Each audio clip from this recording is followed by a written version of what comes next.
2026년 표 한번 읽고 하도록 하겠습니다. 시작. 믿음으로 자란다, 사랑으로 살린다. 네, 우리 부활 주간인데요. 부활절은 우리가 하루 지키지만 실제로 교회력에서는 계절입니다. 바람이 바뀌는 거예요. 부활 주간은 기뻐하는 날입니다. 그래서 이것을 기쁨의 50일이라고 불러요. 기쁨의 50일이 끝나는 그날이 성령 강림 주일이에요. 그래서 고난을 기다리고 고난을 묵상하는 기간이 끝나면 이제 기쁨과 감사를 묵상하다가 이제 성령님과 동행하는 삶으로, 그래서 영원한 계절이 그렇게 진행되고 있습니다. 그래서 뭐 참고하시라고 이렇게 했고요. 자, 오늘 우리에게 주신 하나님의 말씀 요한복음 10장 10절 같이 한번 읽어주세요. 시작. 도둑이 오는 것은 도둑질하고 죽이고 멸망시키려는 것뿐이요 내가 온 것은 양으로 생명을 얻게 하고 더 풍성히 얻게 하려는 것이라. 아멘. 제목을 한번 읽어주세요. 시작. 부활의 공동체. 부활절날 의미 있게 보내셨어요? 네, 그러셨을 거라 생각이 드네요. 계란도 좀 드시고 그랬나요? 네. 부활절 하면 우리가 떠오르는 여러 가지 일상적인 일들이 있는데, 부활의 의미 자체를 우리가 집중하기보다는 부활이라는 사건에 집중하는 경우가 참 많은 것 같아요. 근데 부활의 의미는 무엇일까? 특별히 살아가고 있는 우리에게 누군가의 부활이, 해외에 있었던, 오래전에 있었던 한 사람의 죽음과 부활이 우리에게 오늘날 어떤 의미가 있는가, 이런 것에 초점을 맞췄을 때 부활절기는 단순히 하루의 이야기가 아니라 하나의 사건이 되는 거죠. 그래서 오늘은 부활을 살아가는 공동체는 어떠한 특징이 있는지 그런 내용을 같이 여러분과 나눠보려고 합니다. 예수님의 부활은 어떤 영향을 주는가? 예수님의 부활은 새로운 삶의 유형이 있음을 알려줍니다. 그건 바로 영생의 삶이에요. 원래 인간의 삶의 유형은 딱 하나밖에 없어요. 그건 바로 죽는 삶이죠. 태어나서 죽는 것밖에 없어요. 그런데 새로운 삶은 태어나서 죽지 않고 영생하는 삶이 있다고 이야기하고 있어요. 아주 이게 설레는 이야기죠. 그러면 이 삶의 유형이 무엇인지를 우리가 생각해 볼 필요가 있어요. 죽음으로 끝나는 삶과 영생의 삶의 차이는 무엇이냐? 여러분, 죽음과 생명의 차이를 한번 보려고 하는데요. 죽음은요, 멈춤의 세계고 고정의 세계고 통제의 세계고 안정의 세계예요. 죽는다는 건 변하지 않는 것을 맞이하는 거죠. 제가 뭐 이런 부활절 주기마다 그런 얘기를 많이 한 것 같아요. 여러분이 알고 있는 김종준이 아닙니다. 왜냐하면 전 살아있기 때문에 내일 여러분이 알고 있는 것과 전혀 다른 모습을 살 수가 있죠. 범죄를 저지를 수도 있고 사람을 죽일 수도 있죠. 그럼 지금까지 내가 알고 있던 김종준이 아닌 게 되겠죠. 그런데 제가 고정되는 시점이 있어요. 그건 바로 죽음이 찾아왔을 때죠. 죽고 나면 아무리 내 자신을 바꿔내려고 해도 바꿀 수가 없어요. 죽음의 특징은 멈춰있는 것, 안정된 것, 고정된 거예요. 반면 생명의 특징은 역동적이에요. 성장하고 변화하고 유동하는 게 죽음과 생명의 차이가 그렇습니다. 그런데 이 죽음으로 끝나는 삶의 역설은 너무 재밌어요. 죽음으로 끝나는 삶은 생명과 죽음이 얽혀서, 생명력과 죽음의 능력이 얽혀서 왔다 갔다 하다 결국 누가 이기는 거예요? 죽음이 이기는 삶이에요. 그러니까 삶이 결론적으로는 허무해. 아무리 의미 있다고 주장해도, 다른 사람이 의미 있다고 이야기해줘도 그 의미는 죽어있는 자에게는 없어요. 누구에게만 있는 거예요? 산 자들에게만. 그러니까 제가 평생을 의미 있는 삶을 살다가 죽어. 그래, 저는 허무하기 짝이 없어요. 근데 저의 삶의 유지를 제 자손들이라든지 저 아는 사람들에게 의미 있게 받아들일 수 있겠죠. 근데 그것은 죽은 자하고는 상관이 없는 거예요. 어차피 산 사람들이 죽은 자를 가지고 자기들이 생동감 있게 생각하는 거죠. 결국 죽는 삶은 살아있는 개체에게는 무의미한 삶이 되는 거죠. 아무리 투쟁해도. 그런데 이것을 우리가 받아들이기가 쉽지가 않아요. 살아있는 개체들은 자기가 살아있기 때문에 이 세계가 충만하잖아요. 우리가 죽고 나면 이 세계에 충만하고 없기 때문에 죽음이라는 미지의 고통을 너무 불안해해요. 너무 불안해. 불안해하면서 자기도 모르게 죽음을 통제하려는 시도를 하는 거예요. 죽음을 통제하려는 시도가 삶에 들어가 있는 어떤 불확정성 있잖아요. 어떻게 될지 모르는 것들이 죽음이라는 완벽한 미지의 세계에 자기를 덮칠 것 같은 거예요. 착각을 하는 거죠. 사실은 죽음은 고정된 세계, 완전히 안정된 세계이기 때문에 어떤 의미에서 죽음을 엄청 두려워할 필요가 없어요. 죽으면 그냥 그거예요. 그런데 우리는 죽음을 어떻게 생각하냐면 우리가 가지고 있던 삶의 안정과 그 혼란 사이에 맨 끝에 뭐가 닥칠지 모르는 최고의 불안으로 생각하는 거예요. 그래서 우리도 모르게 죽음과 닮은 방식으로 생명을 통제하려고 해요. 생명을 안정화시키려고 해요. 이게 굉장히 역설적이에요. 죽음 때문에 너무너무 안정된 죽음을 피하기 위해서 살아있는 존재도 통제하려고 하는 거죠. 그래서 죽음이 두려워서 엄청 죽음을 닮아 있어요. 여러분, 안정이 좋으세요? 혼란이 좋으세요? 안정이 너무 좋죠. 그 누가 이걸 갖고 말장난하면 그런 거예요. 최고로 안정은 죽는 거예요. 우리는 변하는 것에 대한 두려움이 있어요. 여러분, 제가 오늘 아침에 나오면서 아들하고 이렇게 오면서 그랬어요. 오늘 좀 춥다 그랬어요. 아들이 그러더라고요. 아버지 요즘 춥다는 얘기를 많이 하는 것 같아요. 반말인지 이게 존댓말인지 모르겠어요. 그래가지고 제가 늙어서 그런가 보다. 제 아들이니까 그랬어요. 어르신들이 있는데 제가 그러지 않는데 아들이 늙어서 그렇다 그랬어요. 그랬더니 그런 것 같아요. 그랬더라고요. 받아들여 주더라고.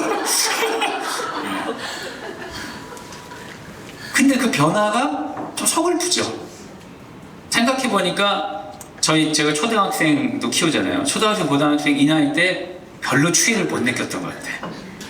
중학교 때 그 추운 날에도 티셔츠 한 장 입고 친구들 만나기도 하고 막 그랬던 기억이 있어. 내복을 왜 입지? 저 제품은 왜 나오는 거지? 근데 지금은 너무 추워. 너무 추워. 겨울이 너무 싫어. 변하는 게 싫죠. 고정된 어떤 것들을 우리는 계속 붙잡고 싶은 거예요. 얼굴이 이제 주름이 생기고 너무 자연스럽잖아요. 계속 펴. 편하지 않게 보이려고. 건강하고 아름답게 보이려고. 가끔씩 제가 옛날에 알던 연예인들이 나오면 깜짝 놀라요. 왜 이렇게 저 사람 안 늙지? 세월이 멈춰있는 것 같아요. 여러분, 그거 좋은 거예요. 우린 다 좋다고 생각해. 근데 고정되어 있는 건 주로 어디 있냐면 사진 같은 데 있거든요. 죽어있는 게 고정되어 있어요. 살아있는 건 변해야 돼요. 근데 우리는 죽음이라는 최고의 안정되어 있는 미지를 피하기 위해서 살아있는 생명력을 엄청 통제하고 싶어 해요. 여러분, 자녀가 아침마다 새롭고 늘 새로우니 그렇지 않습니까? 근데 우리는 항상 통제하고 싶어 하죠. 청소년기 돼가지고 이제 좀 컸다고 막 이상한 얘기하면 부모님이 얘기하는 거예요. 초등학교 때 말 잘 들었었는데. 고정시켜버리고 싶은 거죠. 그런데 생명의 특징은 그렇지가 않아요. 생명의 특징은 오늘 내일 다른 거예요. 우리 화요일에 형식적으로 오신 분들 있죠. 근데 형식적으로 오지 마세요. 전주하고 이번 주 달라요. 이렇게 전쟁이 나가지고 기름값이 오를 걸 여러분 알고 계셨어요? 제가 전쟁 소식을 듣지 못하고 주유를 했는데 그 올라가는 게 너무 조금 올라가가지고 뭐지? 이랬어요. 이렇게 올라갈 줄 아셨어요? 그런 일이 있을 때 어떤 생각이 드세요? 억울하다 이러세요. 일본이 경제가 엄청 안정되어 있다는 얘기 들으셨죠? 30년 동안 물값이 오른 적이 없대요. 30년 동안. 그래서 제가 일본 선교사님하고 얘기하다가 어떤 얘기를 들었냐면 30년 만에 물값이 올랐대.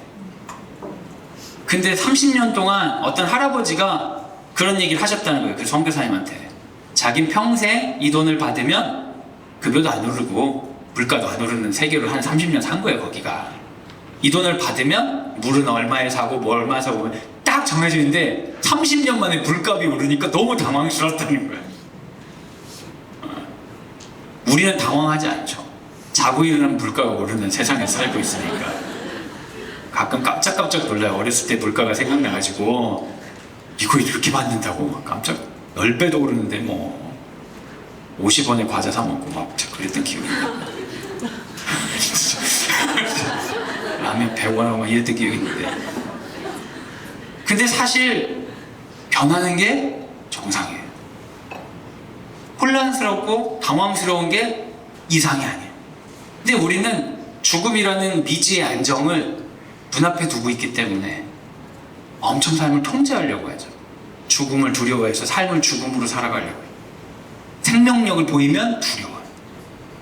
역설적이죠. 영생으로 끝나는 삶은 좀 달라요. 죽음을 두려워하지 않는 삶이에요. 그러면 죽음과 생명이 얽혀 있다가 마지막에 생명이 이어지잖아요. 그러니까 생명의 특징을 통제하지 않아도 되는 거예요. 부활을 믿는다는 건 내 삶에 내일이 어떤 일이 닥쳐도 괜찮다는 선언이에요. 좋은 일이 있어도 감사하고 안 좋은 일이 있어도 괜찮다는 거예요. 왜냐하면 내 삶은 죽음이라는 어떠한 안정 안에 종료되지 않을 거니까. 계속 이어질 거예요. 자유가 들어오는 거예요. 주 안에 있으면 자유롭다고 하는데 우리 학생들 중에 그런 질문하는 친구들이 많아요. 교회 다니면 자유롭다고 하는데 맨날 뭐라고 한다고. 조용히 하라고 하고 떠들지 말라고 설교 들으라고 하고 교회에서는 계속 자기를 통제하고 집에서는 엄마가 계속 더 착하게 살아야 되고 하나님의 영광 드러내고 공부도 더 잘해야 된다고 해서 예수 믿어서 자유가 어딨냐고 그러더라고요. 제가 그 아이들 얘기 들어보니까 맞는 말에 자유가 없더라고요. 그러게 넌 예수를 안 믿는 게 더 자유롭겠구나 그런 생각이 들더라고요. 근데 예수 믿는 가장 큰 자유는 뭐냐면 삶이 죽음으로 끝나지 않고 삶이 영생으로 이어지기 때문에 삶의 다양함에 대해 두려워하지 않아도 되는 자유인 거죠. 이거를 우리 초대 이사장님이 자주 하던 표현으로 제가 바꾸면 망할 자유가 우리에게 임한 거예요. 망해도 우리는 비참하지 않아요. 삶은 이어지니까. 누군가하고 비교의식 때문에 우리는 힘들죠. 왜냐면 삶이 한계가 있기 때문에 죽음으로 끝나기 전에 그 안에 뭔가를 해야 될 것 같잖아요. 근데 영원으로 이어진다면 굳이 비교해야 돼? 영원히 우리는 살아가는데 우리 삶에 관해서 전혀 다른 관점을 보게 되는 거죠. 누군가는 괜찮은 삶, 누군가는 그렇지 않은 삶. 나는 그 정도 어디일까 하면서 불안해하면서 사는 게 아니라 우리의 모든 삶이 하나님 앞에서 발견되어지는 거예요. 주목되어지는 거고 자유가 임하는 거죠. 부활을 믿는다는 게 그런 거예요. 어마어마하죠. 불안정한 삶을 문제없다고 선언하고 성정과 변화의 기회로 만드는 삶이 부활을 믿는 삶입니다. 여러분 부활을 믿으십니까? 그렇다면 그 옛날에 예수님이 부활했다는 거기에 너무 집중하지 마시고 그분이 부활한 것처럼 새로운 인류의 유형이 탄생한 것을 지켜보았고 우리는 그러한 유형으로 살아갈 거라고 믿으신다면 여러분의 삶의 부활을 끌어안으세요. 부활을 끌어안으세요. 내 삶의 다양함을 고통과 어떤 절망과 자기 비하와 어떤 혐오의 순간으로 받아들이지 말고 내 삶의 다양함을 영생 가운데 하나의 사건으로 받아들이고 담대하게 기도하면서 이겨나가는 거죠. 부활을 믿으니까 가능한 거죠. 삶의 무질서와 다양함을 수용하는 존재로 거듭나는 거예요. 삶의 무질서와 다양함이 우린 너무 힘들잖아요. 우린 끊임없이 통제하려고 하죠. 질서를 부여하고 다양함을 통제해서 비슷하게 만들려고 하잖아요.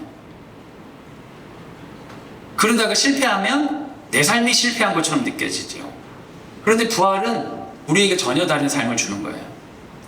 질서를 부여하고 가치와 신념으로 하려고 하는 삶 자체는 소중하지만 삶이 그렇게 되지 않더라도 더 넓은 범위 안에서 새로운 질서를 배울 수 있는 거예요. 내가 커지는 거죠.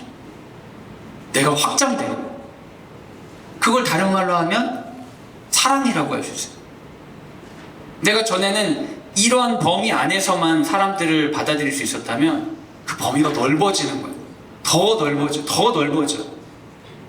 근데 성경은 굉장히 극단적인 표현들이 있어요. 어떤 거냐면 지극히 작은 자 하나에게 한 것이 곧 내게 한 것이다. 넓어져 닿지 않을 것 같은 누군가에게까지 닿는 그 순간에 하나님을 만날 거라는 거예요. 또 성경은 또 그런 극단적인 표현이 있어요. 뭘 사랑하라? 심지어 원수를 사랑하라. 원수를 사랑한다는 게 얼마나 변태적입니까, 여러분? 얼마나 자기를 혐오하면 원수를 사랑해요. 근데 성경에서 말하는 원수를 사랑하는 건 자기 삶에 들어온 그 사랑 때문에 넓어져 원수를 보면서도 사랑을 경험하는 거예요. 여러분, 그 창세기에 야곱 이야기 아시죠? 모르셔도 괜찮아요. 설명해 드릴게요. 야곱이라는 사람이 평생 남을 속이고 살았어요. 근데 어머니도 잘 속여요. 외가댁이 약간 라인이 사기성으로. 엄마랑 야곱이랑 죽이 잘 맞아가지고 아버지랑 형을 완전히 속여먹고 유산을 다 가르치는 거예요. 그리고 이제 장가 가야 된다 그러면서 외삼촌네 집으로 도피합니다. 그런데 이 외가댁이 사기성 있잖아요. 최고의 사기꾼은 라반이었어요.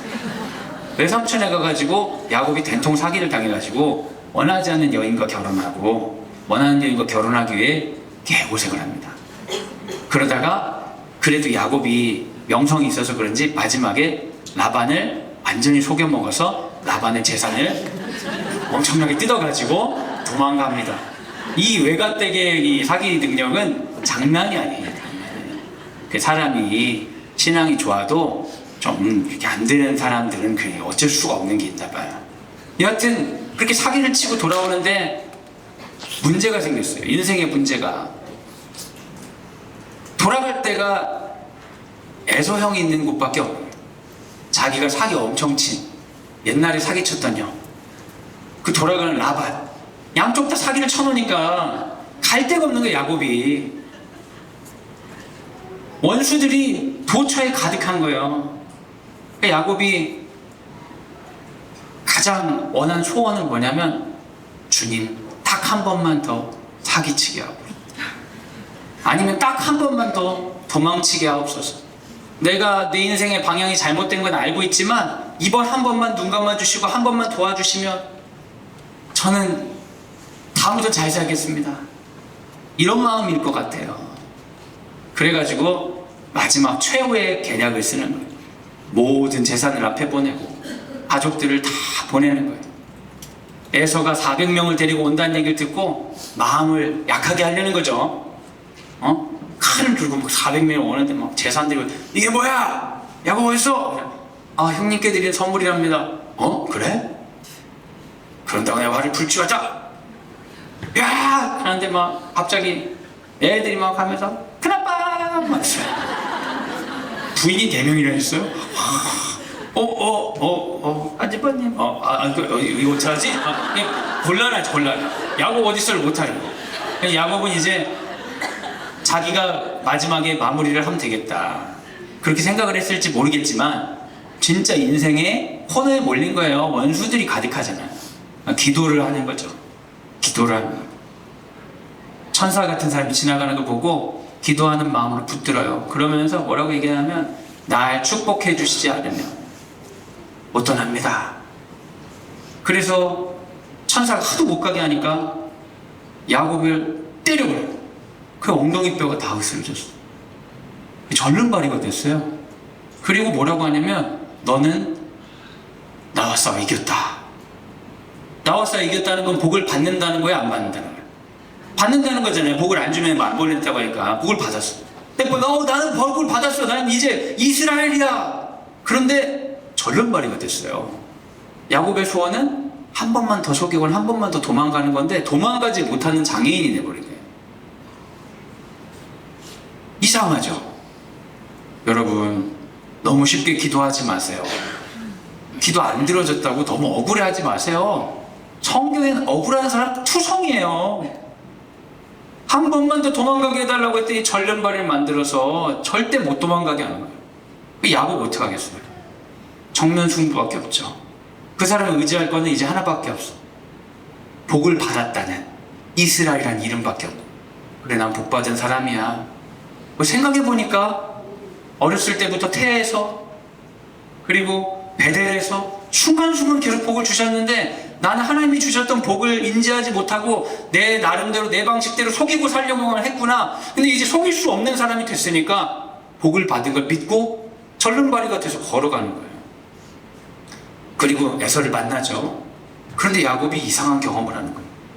두려웠던 형, 도망가고 싶고 직면하지 않고 싶었던 그 형의 얼굴을 본 순간 하나님의 얼굴처럼 느껴지는 거예요. 형님 얼굴을 보니까 하나님 얼굴 본 것 같습니다. 이야기가 끝났어요. 넓어지는 거예요. 사랑이 들어와서 넓어지다가 원수의 얼굴을 봤는데 내가 용서하려고 한 게 아니라 그 사랑이 너무 날 넓게 만들어서 다른 경험을 하게 하는 거죠. 생명이 이기는 삶. 완성된 고정을 거부하고 미안의 역동을 선택하는 삶. 이게 부활을 믿는 사람들의 삶입니다. 그러니까 여러분, 우리 애가 지금 단원평가를 50점 맞는다고 해서 삶이 끝난 게 아닙니다. 대학을 여러분이 기대하는 대로 못 간다고 해서 이들이 쓰임받지 못하는 게 아닙니다. 왜 부활을 안 믿는 사람처럼 삶이 고정되어 있다고 애들한테 이야기하세요? 너 그렇게 해가지고 무슨 대학 못 가면 네 인생 망한다. 누구 마음대로. 부활을 믿는다면서 기독교 학교에 와서 부활을 가르친다면서 왜 그렇게 죽음으로 끝나는 삶, 이 시간 안에 뭔가 증명해내지 않으면 그렇지 않아도 허무한 삶이 더 의미 없는 것처럼 왜 아이들을 두렵게 해요? 그렇지 않아도 애들 유튜브 보면서 엄청 무서워하는데, 그렇지 않아도 세상의 소문 가운데 무서워하는데 왜 여러분이 그래요? 부활을 믿으시는 분이. 그러지 마세요. 담대하게 선언해 주세요. 다양한 가운데 우리는 성장할 것이고 반드시 하나님께 쓰임받는다. 이 짧은 생애 가운데 위대한 사람도 있고 비참한 사람도 있겠지만 영생으로 살아가는 사람들에게는 위대함과 비참함이 무의미하다. 모든 순간 하나님께 쓰임받는 것이다. 지극히 작은 자 하나에게 한 것이 곧 내게 한 것이다. 이 얘기는 무엇입니까? 이 세계 안에서 승부를 보여야 될 필요가 없다는 것이에요. 왜요? 영생하니까. 여러분의 구주 대신 예수님을 생각해 보세요. 뭘 했어요? 이미 여기에서 예수님보다 젊은 사람이 하나도 없어. 우리보다도 못 살았어요, 예수님은. 그리고 한 거라고는 인기몰이 하다가 30대에 죽었어요. 너무 무의미하잖아. 그런데 그분에게 의미가 어떻게 부여됩니까? 부활이 그분의 삶에 의미를 부여하죠. 그리고 우리의 신앙은 뭐라고 해요? 그분의 길을 따르는 사람은 지금까지 인류와 다른 삶의 유형을 살게 될 것인데 예수와 같은 삶이라는 거예요. 잠에서 깨어난 자의 첫 열매 대신 예수처럼 우리도 부활할 거라는 거예요. 그러니까 죽음에 지배당한 사람처럼 살지 말자는 거죠. 부활은 정말 기독교인들에게 소망입니다. 죽어서 천국 가는 소망이 아니라 우리 삶에 대한 자유의 선언이에요. 예수님의 부활을 믿으면 우리가 그런 존재가 되나? 그런데 그렇지가 않아. 근데 우린 그대로예요. 응? 어느 날 교회 가가지고 예수 안 믿는 사람이 결심기도하고 예수 믿겠다고 한 순간 존재가 바뀌지 않아요. 우리 똑같아. 제가 예수 믿기 전이나 후나 달라지질 않아요. 그게 문제죠. 죽음은 현실이죠. 죽음 현실이에요.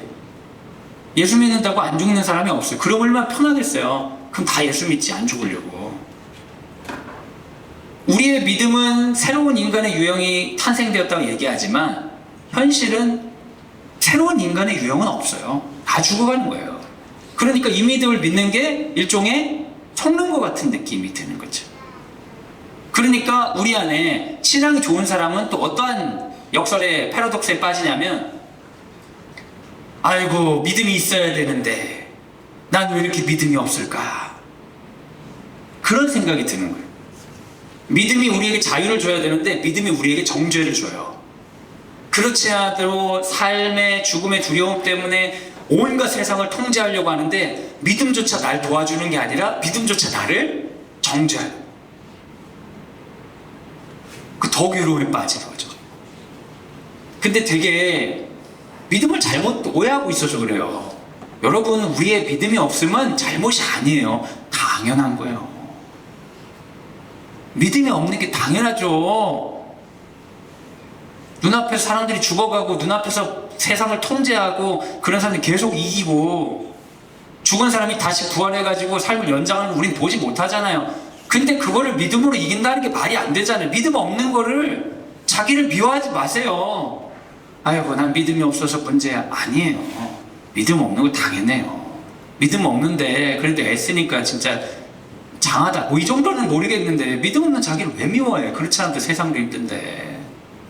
그러니까 애들이 믿음 때문에 강박증이 걸리고 권사님들이 믿음 때문에 우울증이 걸려가지고 목사를 찾아와가지고 애써 상담하고 생각한다는 게, 아 그러면 제가 우울증에 벗어나기 위해서 교회를 떠나야겠군요, 뭐 이런 생각이 나고. 이게 뭐냔 말이에요 이게. 여러분, 믿음은요 잘 믿어야 되는 게 아니라 쓰는 거예요. 죽음으로 끝나는 삶의 그늘이 우리 계속 덮칩니다. 그럴 때 믿음을 쓰면 돼요. 이게 무슨 말이냐면, 여러분 특별한 일 없으면 우리 금방 두려워집니다. 생명의 역동성이 우리를 두렵게 만들어요. 우리 자녀들이 잘 크면 좋은데 잘 큰다는 게 부모가 기대하는 어떤 통제의 범위, 사회적으로 평판을 잘 받는 범위에서 크면 삶이 안정감이 있어요. 그리고 여러분의 경제적인 상황도 예상 가능한 범위 안에 있으면 안정감이 있어요. 통제가 되잖아요. 그러니까 두렵지가 않죠. 그럴 때는 믿음을 좀 이렇게 좋은 척은 할 수가 있죠. 믿음을 쓸 필요는 없어 사실은. 그때는 삶이 괜찮으니까요. 근데 어려움이 닥칠 때가 있어요. 내가 생각하지 못한 두려움들, 불안들이 내 삶에 막 들어오는 거예요. 그럴 때 감당하지 못하게 되죠. 그럼 내가 두려우니까 더 어떻게 돼요? 극단적으로 통제하려고 하거나 아니면 내가 붙들고 있는 안정성이나 신념도 버려버리려고 해요. 그 절망으로 후퇴해버리거나 아니면 더 강박으로 가거나 하려고 한단 말이에요. 그럴 때 믿음을 쓰는 거예요. 그럴 때 나는 예수의 사람이지, 예수님은 부활하시고 영생하셨지, 이 삶은 여기가 끝이 아니지, 그러면서 내 안에 다가온 죽음의 세력들을 몰아내는데 믿음을 쓰시면 돼요. 그래서 믿음은 우리에게 좋은 거예요. 믿음 때문에 괴로움을 가지실 필요가 없어요. 믿음을 계속 쓰세요. 그게 여러분의 삶을 어렵게 만드는 게 아니라 자유롭게 만들어요. 쓰면 쓸수록 더 좋은 거예요. 아이고 내가 믿어야 되는데, 내가 더 잘 믿어야 되는데. 아니에요. 여러분 믿음 없는 거 괜찮아요. 여러분 엄청 형편없는 거를 주님이 더 잘하세요. 여러분이 가족들보다, 여러분 교인들보다 가족들이 여러분 형편없는 걸 잘 알잖아요. 가족들보다 주님이 더 잘하세요. 우리가 믿음을 쓸 때 주님이 기뻐하세요. 아유 저렇게 형편없는 인간이 믿음을 쓰네, 다행이다. 일평생 성자로 사실 수 있으시겠어요? 주님도 기대 안 한다니까요. 근데 우리같이 형편없는 사람이 믿음을 쓰려고 할 때 하나님이 우리를 통해 지극히 작은 자 하나를 돕게 만드시는 거예요. 그럼 나도 놀라고 주님도 놀라. 어이구 네가? 나도 내가? 믿음은 우리에게 감사와 기쁨밖에 안 줘요. 고통과 어려움을 준다면 여러분 사단에게 속는 거예요. 부활의 새로운 유형이 생겨났다는 건 우리 삶을 풍요롭게 하고 진리 앞에 서게 하지 우리를 어렵게 하고 내가 살려는 삶으로부터 우리를 착취하려는 방식이 아니에요. 오해하지 마세요.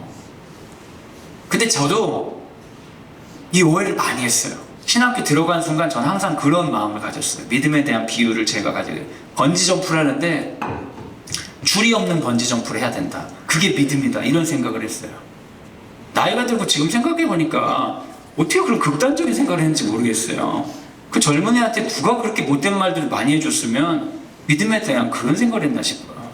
근데 제가 들었던 비유들, 설교들이 이상한 게 많았어요. 믿음이 너무너무 좋은 건데 좋은 게 아니라 내 삶을 코너에 몰아세우고 내 삶을 유린하는 것처럼 보이게 만들었던 거죠. 그건 아니었는데, 진리였는데.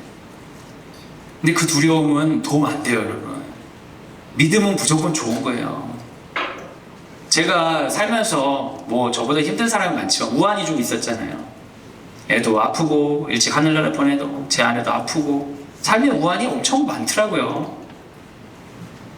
저희 아이가 그러는 거예요. 아들이 그랬나 딸이 그랬나. 아버지는 하나님 원망스럽지 않아요? 뭐 이런 얘기를 하더라고요. 그래서 제가 하나님은 나쁜 걸 한 게 없어. 하나님 다 좋은 것만 하기 때문에 하나님 원망스러운 거 하나도 없어. 나는 지금 내가 설교자로 살다가 어느 날 자고 일어났는데 이제 입이 안 움직여가지고 설교도 못하게 돼도 그래도 나는 하나님 원망 안 해. 그랬더니 제 아들이 그러더라고요. 그렇게 되면 진짜 믿음 갖기 어렵겠네. 그러더라고요. 얘는 저에게 존댓말 하는 건지 알 수가 없어요. 막내가 반말 비슷하게 하면 아빠한테 그러면 안 된다고 하는데 얘기를 듣다 보면 얘가 친구인지 아버지인지 모르겠어요. 근데 제가 얘기했어요. 이 세상은 신라곤의 세상이야. 주를 떠나고 생기는 수많은 일들은 주께서 계획하신 일이 아니야. 하나님이 교통사고로 계획한 다음에 막 때린 다음에 이제 믿음으로 좋아지겠구나. 그러면서 좋아할 거 아니? 그거 안 맞지? 그게 신이야. 하나님은 세상에 수많은 악과 고통을 허용했지만 하나님의 의도는 그걸로부터 우리가 이겨나가는 거지. 하나님은 내가 이걸로부터 이기도록 믿음을 주시고 힘만 주시지 고통이나 아픔 안 줘. 엄마 병 걸리게 하나님이 한 거 아니야. 이상하게 생각하지 마. 이 세상에 병 걸린 사람 한둘이야. 전부 다 하나님이 병 걸린 사람 정해놓고 하나씩 병 걸리게. 안 그래. 나이 들면 죽는 거고 예상하지 못한 일들이 있어.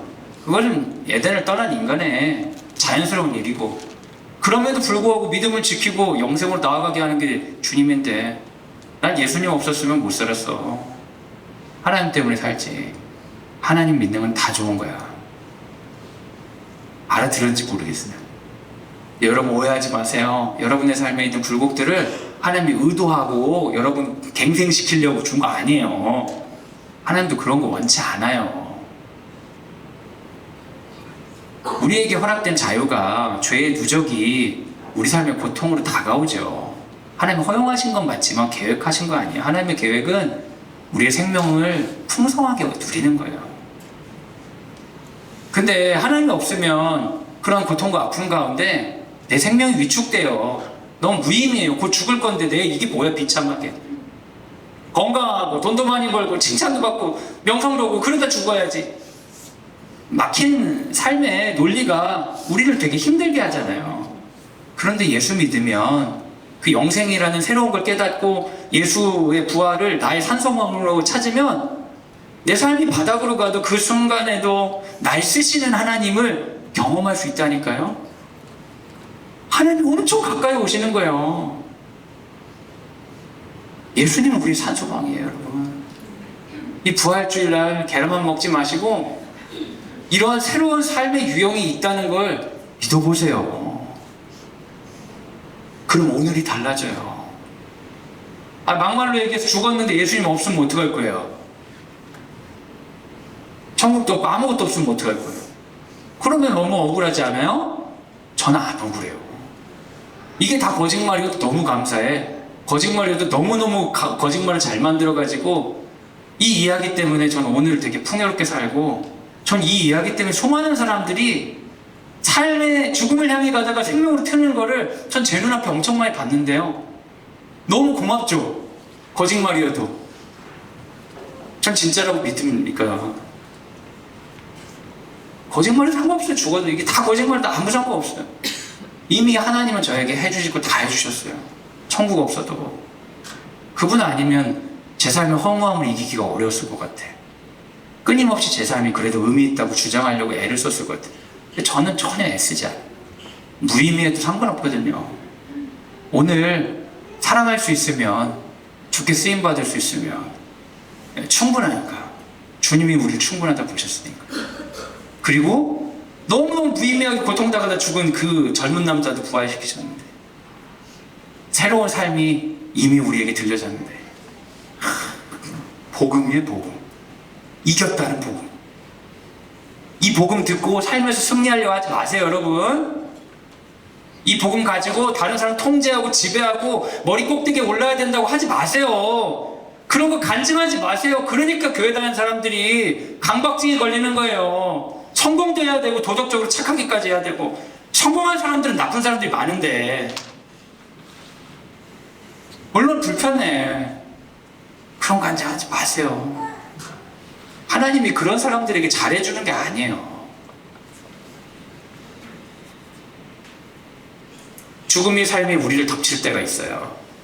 삶에 대한 두려움, 과거의 선택에 대한 후회, 미래에 대한 불안, 결론은 생명에 대한 혐오.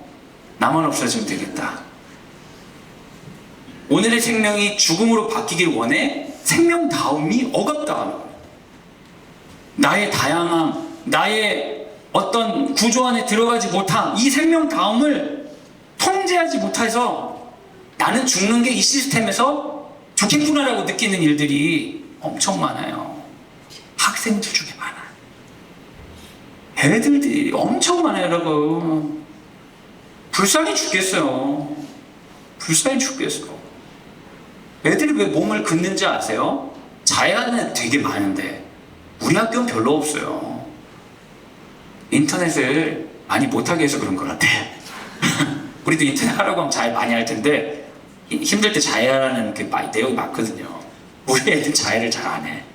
그 자해를 많이 하는 애가 있으면 인터넷 많이 하는구나. 사람이 특별한 일 없으면 활기차게 살아야 돼요. 왜냐하면 욕구가 있잖아요. 눈을 뜨면 먹고 싶잖아. 음식이 있으면 활기차죠. 먹고 나면 놀고 싶잖아요. 사람이 있고 뭐가 이랬으면 인간 창조성이 있어가지고 세상을 지 맘대로 만들면서 놀고 싶은 거예요. 다 활기가 있어야 돼. 근데 활기가 없는 건 자신감이 없을 때 활기가 없어요. 무기력할 때, 해도 안 될 것 같은 일을 자주 경험하면 활기가 없어요. 여러분은 그나마 마음이 좀 안정되신 분들이 많아요. 왜냐하면 여러분 각자 목표가 다르니까. 근데 우리나라의 아이들은 너무 불쌍하게 전부 다 인서울을 하라고 그러는 거예요. 인서울 제가 몇 번 말씀드렸잖아요. 전체 수험자 몇 %야 인서울이에요. 10% 안에 들어야 돼요. 우리 반이 애들이 한 반에 특별한 무슨 20명이잖아요. 우리 반에서 2명만 인서울 할 건데 우리 학교에서 이제 시스템을 바꾸는 거예요. 이제 인서울 중심 학교로. 그래서 20명 아이들 중에 2명 안에 들도록 계속 경쟁을 붙이는 거야. 그럼 우리 학교에 몇 명이 무기력해지겠어요? 모든 아이들이 무기력해져. 그 2명 안에 드는 애도 이 자리 뺏길까봐. 끊임없이 삶이 무기력하게 나를 주시하는 시스템에서 오랫동안 살아간 사람들은 삶이 재미가 없어요. 활기가 없어요. 활기가 없으면 특징이 집중이 안 돼. 뭐를 못하겠어요. 여러분들 좀 우울하실 때 집중이 잘 안 되는 경험 해보셨죠? 약 좀 드시고 활기를 찾아 다시 나온 거 아니에요? 아니? 잘 사세요? 장난하시네. 믿음이 있으신가 보네요. 그래요. 권사님들 우울증이 너무 많던데. 여튼 그냥 애들 집중이 안 돼. 그 집중이 안 되니까 삶이 너무 힘드는데 몸에 상처를 내면은 우리가 바디를 가지고 있기 때문에 위험 요소로 감지하고 집중이 확 올라가요. 자해할 때만 마음이 편한 거예요. 자해가 문제가 아니라 삶의 무기력이 문제고, 그 삶의 무기력은 이 세계가 완결되어 있는데 곧 죽을 텐데 너는 죽기 전에 이 목표를 이루어야 되는데 너는 안 될 거야. 이 메시지를 지속적으로 들은 사람들이 몸을 그렇게 괴롭혀요. 너무 불쌍해. 자야 하는 친구들이 자유를 멈추는 이유들은 할 일을 찾아서 활기 있게 살 때부터예요.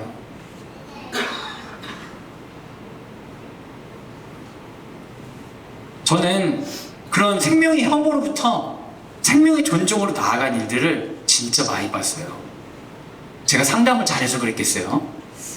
제가 무슨 상담을 하겠어요? 제가 제 성격에 애들한테 약이나 바르냐? 그래서 약 발라주고 붕대 붙여주고 뭐 하고 싶은 거 없냐?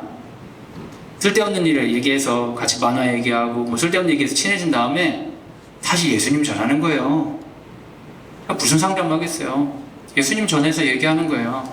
네가 느끼는 것보다 네 삶이 되게 의미 있어. 하나님은 널 쓰려고 하는데 너는 왜 그거를 거부하니? 꼭 인석을 해야겠니? 어차피 못할 거. 자유를 주는 거죠. 이 인사를 안 해도 하나님께 쓰임받는다고. 제가 인서울을 혐오하는 게 아니에요. 저는 저희 자녀들과 우리 애들이 인서울도 하고 좋은 대학도 가고 해서 광성대리학교 이름이 온 열방 위에 날려지기를 원합니다. 근데 욕망하는 거랑 진실을 투명하게 보는 거 좀 다르잖아요. 그런 학교 되려면 복음 안에서 잘 갈 수는 없죠. 복음의 메시지는 그건 아니잖아요. 우리 아이들을 모두 사랑하는 게 복음의 메시지잖아요.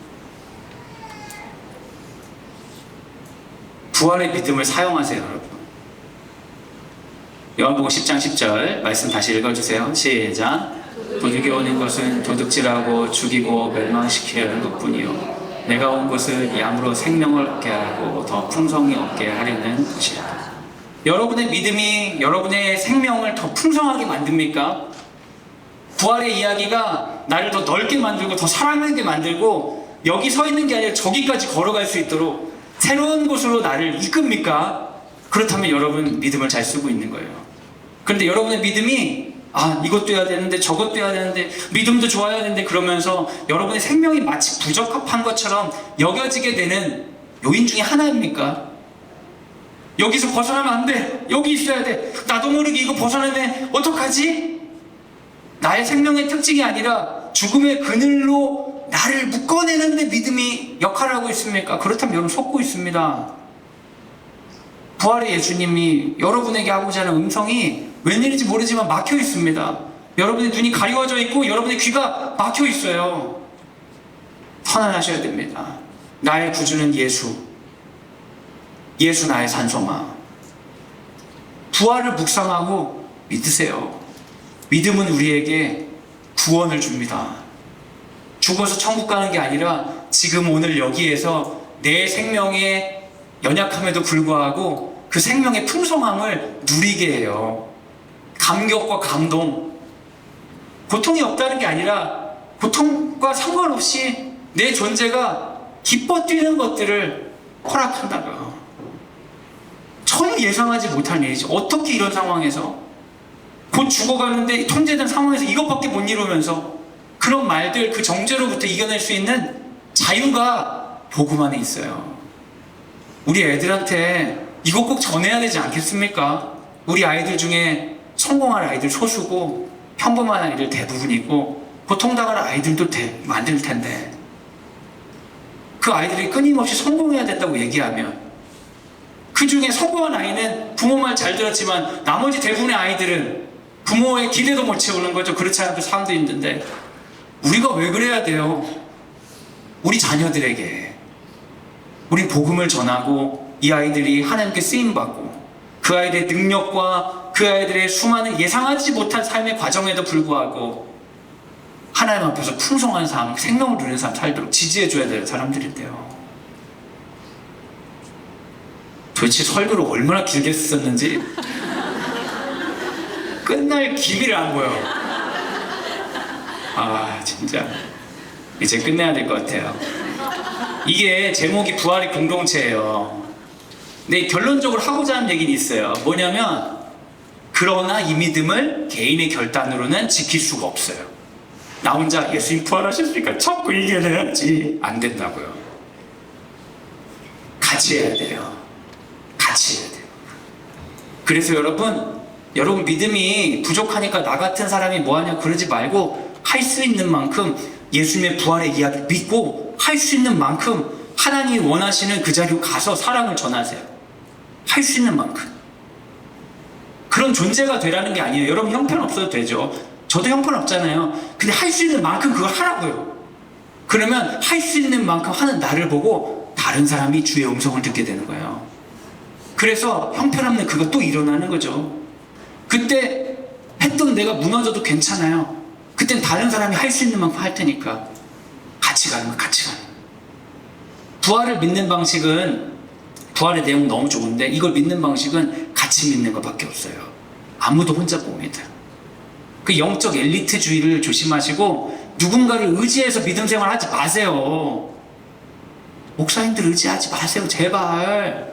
목사님이 바람 피면 인간이 그런 인간이었나 보다 하고 갈면 되지 왜 그 목사님을 수호하겠다고 교회를 가르고 난리야. 도대체 뭐가 옳은지를 모르는 거예요. 왜 목사님을 의지해서 신앙생활해요? 예수님 의지해서 신앙생활해야지. 인간의 연약함과 죄된 본성을 왜 못 받아들이세요? 왜 어떤 사람을 대단하게 만들어요? 그 사람도 평범한 사람이죠. 그가 헌신했던 그 자리에 하나님의 은혜를 베풀어 주시고 공동체가 있었기 때문에 체면 때문에 그랬는지 어땠는지 그 사람도 그렇게 한 거지. 사람 의지하지 마세요. 우리가 하나님의 사람이에요. 우리 모두가. 사람 넘어질 때 실망하면 그 사람에게 실망하세요. 하나님께 실망하지 마세요. 하나님 뭐 그 사람 넘어뜨렸어요. 바람피라고 했어. 돈을 뭐 횡령하라고 했어요. 하나님 얼마나 할 일이 없어서 그러겠어요. 하나님 왜 그 사람 심판하지 않냐고요? 그 하나님 누구네 심판해요? 지금 막 미국에서 막 하루 만에 그 나라 없앨 수 있다고 얘기하고 사람을 막 죽여대도 하나님 그걸 막아서요? 신라원의 세상에서 에덴 동산 아닌 것을 한탄해야지. 하나님의 손과 발이 어디 있는데요? 여기 있죠, 여기. 그런 거 볼 때 왜 하나님 안 움직이냐고 그러지 말고 하나님 나를 사용해 주세요 그러면 안 돼요. 하나님의 사람들이 여기 있는데 주의 뜻을 알고 있는 사람들을 통해서 하나님 일을 하셔야 되는데 안타까워 기도하고 우리와 우리의 자녀들이 세상의 문제에 동참하길 기대하면서 우리가 새로운 걸 좀 시작하면 안 돼요? 그렇게 안타까우면은 하나님 원망하지 말고 반전 시위라도 좀 하세요. 왜 쓸데없이 괜히 하나님을 뭐라 그래? 그럼 여러분 믿음도 잃어버리잖아요. 어떻게 사시려고 그래요? 믿음 잃고 이 좋은 복음을 왜? 여러분 믿음 지키세요. 가장 중요한 게 믿음이라는 게 거짓말이 아닙니다. 제가 구조적인 교회의 담임 목사여서 믿음 지키라고 하고 자리 지키라고 하고 헌금하라고 하고 그런 게 아니잖아요. 저의 유익을 위해서 이러는 게 아니에요. 아무런 유익이 없어 이렇게 설교한다고 해서 아무도 저에게 봉투 갖다 준 사람도 없고 너무너무 간절히 기다려요. 진짜 명절에 막 교구 목사들이 막 과일 상자 이렇게 가져갈 때 내가 저거 받으면 좋겠다 이렇게 하죠 제가. 근데 김영란법도 있고 우리 학교에 자부심이 이게 제 자존심이 있는데 그런 소소한 선물에 제가 제 신념을 버릴 수가 없어서 그러는데 제 신념을 버릴 만큼 좀 갖다 주세요 제발. 난 너무 준비가 돼 있는데 왜 이렇게 주님이 나에게 믿음밖에 없게 하시는지 진짜. 그런 연약함에 여러분 실망하지 마세요. 사람 연약한데 왜 나쁜 거 길들여 놓고 그럴 줄 몰랐다고 그러세요. 다 나쁜 거 먹이면 다 나빠지는 거야 인간이. 여러분 함께 합시다. 누군가의 이익을 위해 착취당하지 마시고요. 나를 위한 예수님의 부활 믿으시고 쓰임받도록 뭐라도 그냥 생각 들면 요한은 좋아하세요? 할게요. 그 자리 그냥 가세요. 응? 왜 이렇게 오늘 마음이 뜨거워지는지 부활주의라. 제가 진짜 마지막으로 한 가지만 더 얘기 드리고 마칠게요. 베드로 이야기를 어제 우리 한나리 유치원 어머니들하고 이렇게 나눴는데 어머니 누구 계셨던 것 같은데? 어머니들? 네. 동생들이 한나리 유치원인 거예요? 이렇게 겹치는 분들이 있으면 제가 설교 재탕하는 것 같아서 마음 좀 불편해요. 사실 제가 재탕을 좀 많이 해요. 근데 그 설교 다 그거니까 별 상관없는데, 베드로가 내가 죄인이니까 떠나라고 할 때 예수님이 뭐라고 하시냐면, 베드로야, 너는 죄인이지만 의인이 될 수 있다. 제자 훈련에 들어오거라. 40일간 삶을 변화시키는 제자 훈련. 당신도 의인이 될 수 있습니다. 이런 게 아니라 뭐라고 하시냐면, 내가 너로 사람 닦는 어부가 되게 하겠다, 이렇게 얘기하세요. 우리는 좋은 존재가 되도록 부름받지는 않았어요. 그냥 시키는 일 하면 돼요. 형편없는 존재 그 자체로도 하나님이 좋아하시면 그 자리 가면 되고 그거 하면 돼요. 오늘 돌아가셔서 우리 자녀들을 바라볼 때 평소 나 같으면 이렇게 했을 말 말고 하나님 같으면 이렇게 말하겠다 싶은 말을 해보세요. 쓰임 받는 거예요. 배우자에게 평소 나 같으면 할 때만 말고 하나님이 나에게 이렇게 하면 좋겠다고 하는 거 있으면 그걸 해보시오. 뭐 대단한 일 하려는 거 아니에요, 여러분. 집문서를 내놓으라는 게 아닙니다. 그리고 하나님께 순종한 것들을 자랑하세요. 잘된 일을 자랑하지 말고. 잘된 일 자랑하면 다 싫어해요, 여러분. 다 싫어해. 인간관계 유지하기 어려우니까 들어주는 거예요. 아무도 안 좋아해. 잘된 일은 여러분 부모님한테나 자랑하세요. 옆 사람한테 자랑하지 마세요. 짜증나요. 특히 애들 잘된 거 절대 자랑하지 마세요. 엄청 싫어한다니까. 웃으면서 듣고 있지만. 제가 열등감이 있어서 그런 거예요. 부활이 우리 안에 선언되었습니다. 부활을 살아갑시다. 혼자는 살아가지 못하지만 함께 가면, 부활의 공동체라면 우리는 마지막까지 이 부활의 생명력을 누릴 수 있습니다. 기도하겠습니다. 사랑이 많으신 주님, 생명을 누릴 때 풍성하게 누리게 하길 원하시는 당신의 마음이 우리의 심령을 감동하게 하여 주옵소서. 죽음이 두려워 세상을 죽음으로 살아가는 수많은 사람들이 있습니다. 생명을 빼앗고 생명을 도둑질하려고 하는 악한 영의 속삭임으로부터 벗어나게 하여 주시고, 우리 삶 가운데 생명의 풍성함으로 두렵고 혼란스럽지만 새로운 역동성으로 부르시는 예수님의 음성에 아멘으로 응답하게 하여 주옵소서. 때로는 고통스럽고 아프고 힘들어서 이 생명이 차라리 없는 게 좋겠다, 안정되어 있는 죽음의 상황이 역동적인 생명보다 더 좋아 보일 때에라도 기도하게 하여 주옵소서. 그때에도 세상은 나를 버려도 나와 함께 하시는 주님, 영생으로 날 이끌고자 하는 주님 의지하여서 그 과정 가운데서도 여전히 흘러나가는 생명의 풍성함으로 이기게 하여 주옵소서. 우리 사랑하시고 기뻐하시는 예수님의 이름으로 기도합니다. 아멘. 이 시간 우리 함께 기도합시다. 같이 기도할 때 우리 말씀을 생각하면서 우리의 부활주의를 한번 돌아봅시다. 사랑하는 여러분, 여러분에게 부활절은 어떤 의미가 있습니까? 예수님이 부활하셨다는 소식은 어떤 의미가 있습니까? 내 삶이 죽음으로 종료되지 않고 영생으로 이어진다는 건 어떤 의미가 있습니까? 그 의미가 나의 삶에 들어오지 않고 그 의미가 아니라 내가 알고 있던 삶의 방식으로 끊임없이 살아가면서도 부활을 형식적으로 생각한 면이 있다면 이 시간 좀 선언합시다. 하나님, 부활을 살아가게 하여 주옵소서. 부활을 단지 믿는 게 아니라 부활을 살아가게 하여 주옵소서. 그 부활의 능력으로 나를 넘어서 다른 사람을 품게 하여 주시고, 내가 서 있는 자리로부터 나아가 새로운 자리까지 이끌림 당하는 하나님의 사람 되게 하여 주시옵소서. 우리에게 복의 복을 더하여 주시옵소서. 이 시간 함께 기도하도록 하겠습니다. 같이 기도하겠습니다.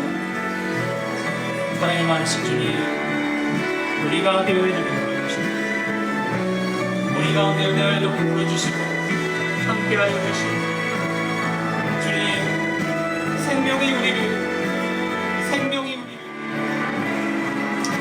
제가 기도하고 축도하도록 하겠습니다. 사랑이 많으신 주님 너무 감사합니다. 이 부활의 이야기를 다시 듣게 하셨습니다. 매년 이 이야기를 들려주셔서 감사합니다. 매년 듣지만 우리는 매년 이 귀한 얘기를 잘 듣지 못하고 눈앞에 있는 현실 때문에 죽음의 계획을 세우곤 했습니다. 어떻게 모으고 어떻게 써서 어떻게 죽어야 될지 이미 영생은 교회에서 하는 동화책인 것처럼 살아갈 때가 많았습니다.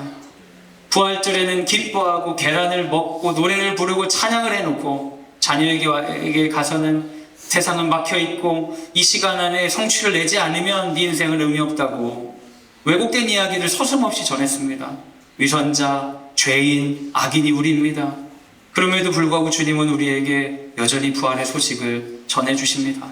주님, 우리가 넘어지고 쓰러져서 우리가 가지는 계획들이 다 무너졌을 때 기쁘게 이 부활의 소식을 듣는 것이 아니라 지금 여기에서 우리를 너무나 사랑하시고 우리 삶에 구원을 베푸시는 성령님의 손길을 붙잡게 하여 주시옵소서. 주님, 시간이 너무 아깝습니다. 우리 삶이 죽음으로 끝나고 새로운 삶에서 영생하겠지만 이 삶에 한계가 있습니다.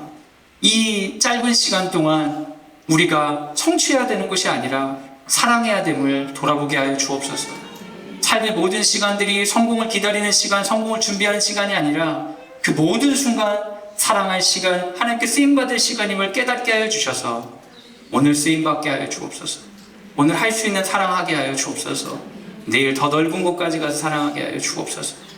그래서 우리 같은 자를 이렇게 쓰시는 하나님을 보며 덩달아 기뻐하고 하늘의 기쁨으로 사랑하는 사람들에게 하나님을 전하는 부활의 사람, 부활의 증인들로 우리를 사용하여 주시옵소서.